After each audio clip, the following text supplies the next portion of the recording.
Thanks for joining me today. My name is Danny and I'm with ABC. I want to take you over the new Hool CX45 and some of the changes that have happened. So in this video, we're going to give you what the changes are and a general layout of how the system is set up. So if you're looking at the video, one of the new things that you've noticed is the headlights. So with the headlights, we've actually changed them up a little bit. We made them a sleeker look and we've changed them to LED. So let's go ahead and go around the side of the coach and let's talk about some more things that are going on. So let's go ahead and talk about our first compartment here. This is your driver's compartment. So inside of this compartment would be for the drivers where I could actually fill up my windshield washer fluid. So to get access to this panel, just pull the door handle. Once you have it open, there's a couple other things in here, but the main thing we're worried about right now is for your washer fluid. Now for the mechanics end of it, they do have some of their air suspension valves in here where they could go ahead and make any kind of adjustments that they may need. But for the driver's side, you just want to make sure your washer fluid is full so you can keep that windshield clean. So let's go ahead and move on to our luggage bay doors. So to get access to your luggage bay door, first thing you want to do is pull the handle and then lift up on the door. Once you have access to your luggage bay on the CX45, you have 440 cubic feet to store any kind of luggage. Now that will change if you do have a wheelchair on the bus. If you do have a wheelchair on the bus, that would change to 410 cubic feet of storage. So now you got to see the spaciousness of our luggage bay. Now if you want to close the doors, pretty simple. Just grab the door and pull it down close. Now the next thing we're going to talk about is your fuel tank. So with the new refresh of the CX45, we actually have you a fill point on both sides of the coach. Let's show you this one first on the driver's side. So to get access, just pull up the handle and you have access to do your fuel. Now fuel for a CX45 holds 216 usable gallons. So with one of the blower motor changes, when we went through the brushless motors, we actually increased your airflow by 48%. So this gives you a better cooling capacity inside the coach. Now your next compartment, this is where your auxiliary heater would be. So this is what we can actually use to heat the coach without running the coach. Now when we go on the inside, I'll be able to show you how to activate that through the switch. All right, so let's keep moving on. We'll go to the back of our coach. So in the back of the coach, if I want to get access to the engine compartment, I just need to open up the door. And to do that, just come to the back of the coach, put your hand here to grab the handle, and then you can open up this compartment. So inside of this compartment is going to be where we house your engine.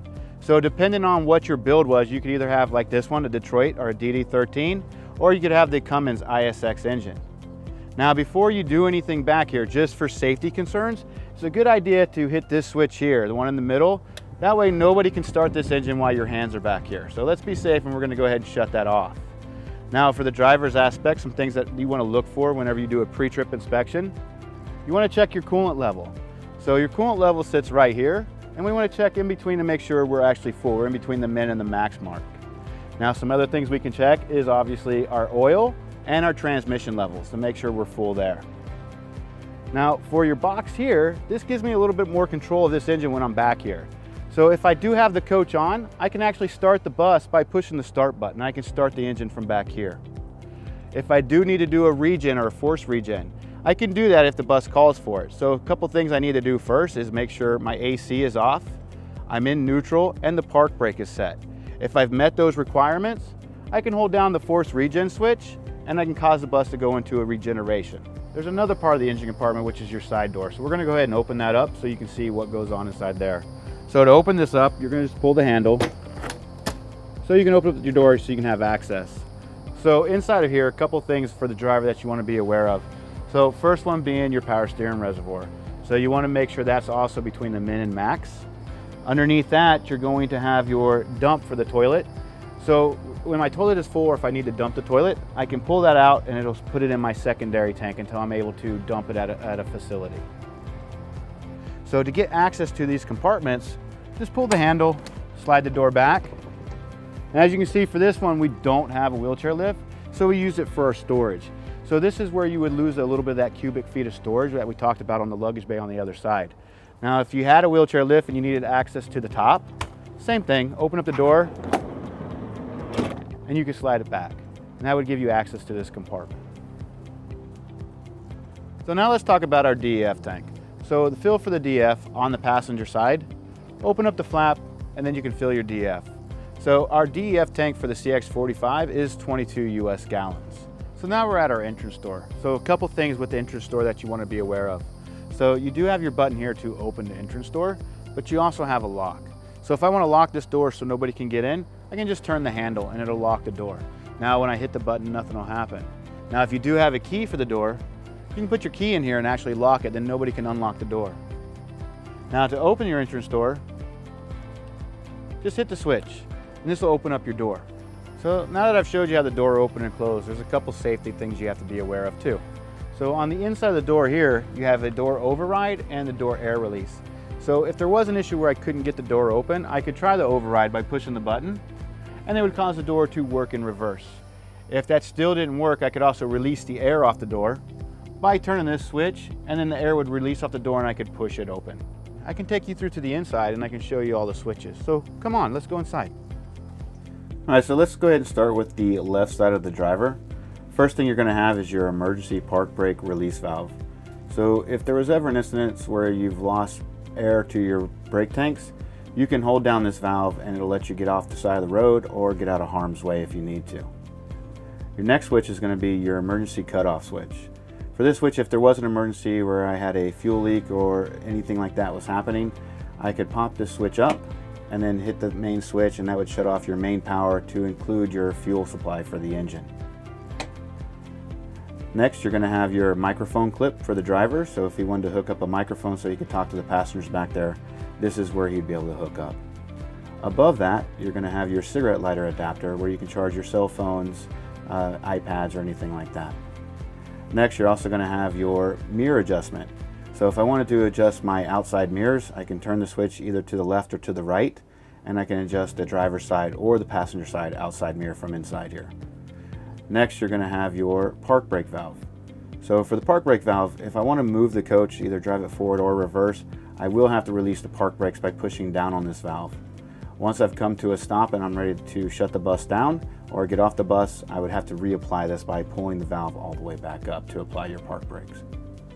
Alright, so our next panel that we're going to talk about is just to the left of the steering wheel, which is going to contain your master switch. So with the master switch, you have three positions. All the way to the top is off.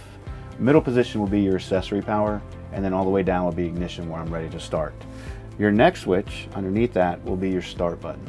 So when you're ready to start the bus, you're going to make sure you're in neutral and then push that button to actually start the engine. Next to that will be your Allison transmission shift pad.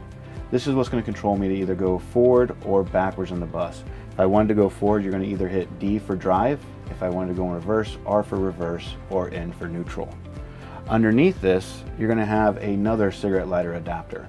This again is where I can plug in my iPhone, iPad, Samsung, Android, whatever, to go ahead and charge that up. All right, so the next section of the dash we're going to talk about is going to be your DMUX or your dash display, located right behind the steering wheel.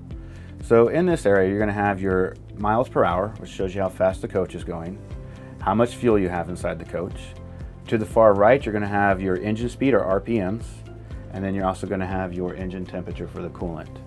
In the center, at your black screen here, this is going to give you any kind of warnings or anything that needs to be addressed with the coach so you can see what's going on. Underneath your round button display here, you can actually adjust the brightness of your dash display. All right, so our next section is going to be to the right of the steering wheel, which is going to be your switches for the bus. So your first switch at the very top is going to be to activate your cruise control. So to activate it, all the way up is off, all the way down would actually turn your cruise control on. Next to that, which coincides with your cruise control, is going to be your resume, excel, and set and coast. So you can set your cruise speed, or you can cause it to coast for you, or shut it off. Next switch next to that is going to be your high idle switch. Push the button one time all the way to the up, and that will give you high idle on your engine when you're sitting at idle. If you need to shut the high idle off, you can either tap the brake or you can push the bottom of the button to kill it. Your next switch is going to be for your outside lights, for your headlights and your marker lights. All the way down will turn those on. Next is going to be your fog lights, which will be for the front of the bus, or your cornering lights. So with the fog lights, they actually serve a dual purpose. So if you have the fog lights on and you turn the turn signal on, it'll actually light up that one side of the light so it'll follow the curve of the road. So next you're going to have your docking lights, and then next to that you'll have your cornering lights for the outside of the bus. Your switch with the lightning bolt is going to turn on your 110 plugs for the passengers. Next you're going to have your driver's light, which will be above the driver's head.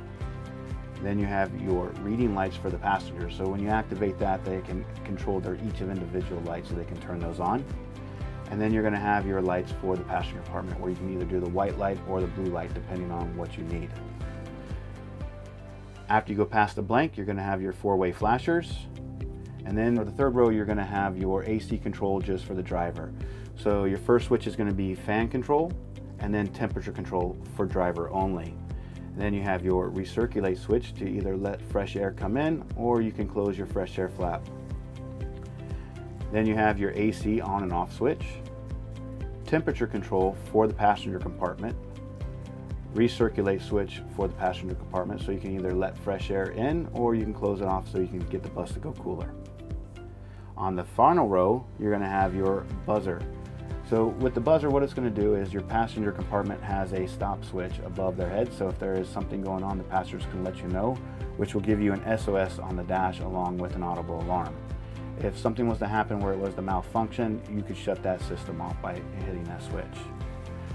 Next, you have your wheelchair button. So in order for you to have power to the wheelchair lift so you can operate it, you will have to turn that button on to give power to the wheelchair lift. Next to that, you're going to have your two switches which will control your sunshade for the driver, so you can bring down the sunshades for the front so you can block some of that sunlight. The final switch here is going to be for your lane departure warning. So for the lane departure warning, it doesn't ever shut the system completely down. What it will deactivate it for a short period of time until it can see that the lines in the road are actually a better line, so they can see and make sure it's working correctly. All right, so your first switch on the bottom is going to be for your retarder. So for the retarder, it's going to be a 3-position switch, which all the way to the top will be 0%. Next, in the middle position will be 50%, and then all the way down will be 100% for the retarder. Your next switch is going to be your engine override. So if there was an instance where the engine shut itself down, you may have a chance to actually hold this button down, start the engine up, and pull yourself off to the side of the road or get yourself out of harm's way. The next switch is going to be for your outside mirror heat. So if you did have frost or ice on the mirrors, you can turn this on and it will run and clear your mirrors up for you. Next switch is going to be for your auxiliary heater. So for the auxiliary heater for us on the Van Hool buses, I can actually turn your auxiliary heater on to start heating up the inside of the coach and the engine compartment without turning the bus on. When you do activate it this way, that S-bar heater will run for approximately 90 minutes. So your next one is going to be for your smart tire display. So with the smart tire display, it does a couple things for us. One, it monitors my tire pressure. It lets me know if I have too much air pressure in the tire or if I don't have enough pressure in the tire. It'll also monitor temperature of the tire, so I can go ahead and avoid any kind of issues happening. Next to that is going to be your door button for door number 1 or your front door. So you can push the switch and it'll open and close the door for you. Next to that, you're going to have your kneeler switch. So pushing down to the bottom of this switch will actually bring the front of the bus down to make it a little bit easier for your passengers to get inside the coach. Next to this, you also have your rear raise. So if there's an instance where there's maybe some unlevel ground or a curb that I'm trying to back up or get into a parking lot, I can raise the rear of the coach up so I can have a better clearance. And then next, you're going to have your ASR switch, which is traction control.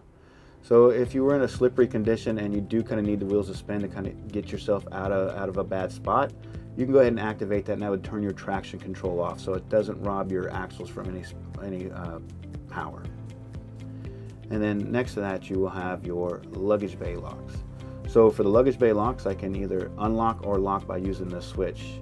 Now for the Van Hool coaches, anytime I release the park brake and put it in drive to start moving, I will automatically lock your luggage bay.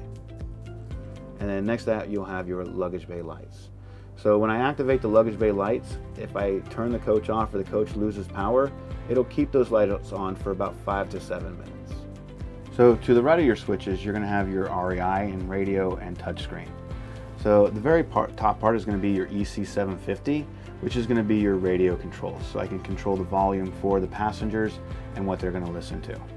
At the bottom, you're going to have your REI EVR 6600, which is your double DIN radio system. So through here, I can control what radio station I want them to listen to. I can also play DVDs, or I can put in CDs for their entertainment. To the left of the steering wheel, you also have your multifunctional stick. This is going to control your turn signals, your wipers, and your horn. So to activate it, if I want the turn signals to come on, I can either turn it all the way up, which will turn on my turn signal, or I can go all the way down to turn on the other side. If I want to activate the wipers, I have a 3-position switch at the end. By rotating it towards the top, I can turn on my intermittent wipers, my slow speed, or my high speed. If I want to activate the wiper sprayer, just push the stick in, and that'll activate the wipers. If you want to activate the horn, push the button on the end, and that would activate the air horn on this bus. If you want to engage your high beams, go ahead and flip the switch to the floor, and that would activate your high beams for the steering wheel. So the final switch in the driver's compartment is going to be the ability to move the steering wheel, either up and down or telescopic. This switch is located on the floor by driver's foot. To activate it, step on the switch, and then you can move the steering wheel either up and down or in and out. Another important feature of this bus for the drivers is going to be your fire suppression system. So for the fire suppression system, it's right here above the driver's head. If it gives you a green light for system okay, that tells me the system is working correctly, everything is okay. If there was a problem with the system, it would give you either a red light here, or if there was a trouble where there was a thermal event, it would give you a trouble light here to let you know something's going on with the system. If the fire suppression system doesn't go off automatically and you do know that you do have a thermal event in the back, you can go ahead and pull this tab here and then push the fire button here. Now when you do activate the fire system, it will shut your bus down. So let's talk about a couple of our safety features in the back of the CX45. So one of them is going to be your seatbelt cutter. So if there was an instance where I couldn't get a seatbelt off somebody or there was an emergency, I could go ahead and use this seatbelt cutter to cut that seatbelt to get that person free. If there was something where I had to actually open up the wheelchair lift door from the inside, I could use this handle here to open up the wheelchair lift from the inside to get people out if needed. So here at the back of the bus, another thing that we have to do if I had to use that handle to release that wheelchair lift door that we talked about earlier is your emergency door release. So turning this red knob will actually release the locks on that door so I can open up the door with the handle. So another emergency feature that we do have on the Van Hool buses is we do have emergency exits for the windows. So if I do need to operate one of these windows to get out of the bus because there is an emergency, the only thing I have to do is find this red handle. I can pull down on the handle and then I can push out on the window to exit the bus. So another feature that we do have at the back of the Van Hool bus is our restroom. So to get access to the restroom, just turn the handle, open it up, and you have the restroom. So one of the features we do have on the Van Hool bus in the back is if you do have a customer that requires wheelchair assistance or has a wheelchair that needs to be loaded, we can adjust these back seats to give us more room. To do that, you're going to flip your seat cushions up, and then I can go ahead and release the lock lever to push the seat forward. So just take your foot, release the lock lever, grab the back of the seat, and then push it forward. And this will give you more room back here. Now we talked about our emergency exits, we talked about our emergency windows, and we also talked about how to use the wheelchair lift door to use as an emergency exit. We still have two more, which would be up here in the roof, one in the front, one in the back. Now to use this emergency exit, you're going to turn your red lever to the right or towards the front of the bus, push up on the emergency exit, push the red lever in, and then you could exit the bus this way. So one of the new updates for the CX45 is we now have our open parcel racks. This allows our passengers more room to store any of their equipment, luggage, or whatever they brought with them.